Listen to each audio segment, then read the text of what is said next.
Здравейте! Днес се включвам от плаж Перла. След моето 4 км бягане ще направя едно възстановяване в водите на Черно море. Като днес температурата на въздуха е около 2 градуса, а пък температурата на морска вода е около 10. Вижте, морето днес е доста бурно, но в крайна сметка за едно потапяне мисля, че ще бъде окей. Навлизам. Водата за сега не се усеща чак толкова студена, но най-студено става когато водите стигнат горе-долу до кръста и до гърба.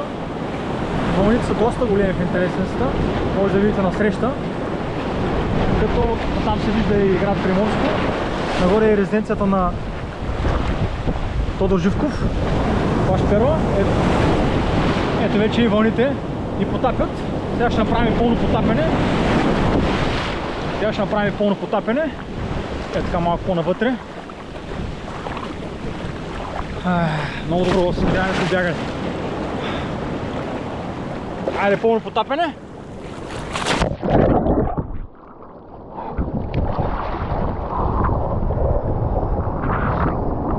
Най-важното е при такива потапяния на студено. Охо, как хубава, да се диша, защото въздуха, който навлиза доста студен. Вижте каква вълна направо ни изхвърля на брега. Но иначе аз очаквах да е по-студено в интересността. Така че 10 градуса не е чак толкова в интерес студено. Миналата година февруари месец се потапях на 4, 5, 6 градуса. Така че днес 10 градуса е сравнително добре. Чакмо за възстановяване след такова по-ниско бягане, което направих. Около 4 км. Така че ви пожелавам весели празници, да се изкарате добре с роднините и приятелите.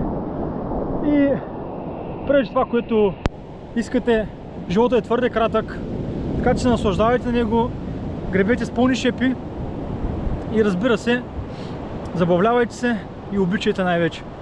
Весели празници, вяра в Бога и посрещане на новата година с прекрасните ваши любими и близки.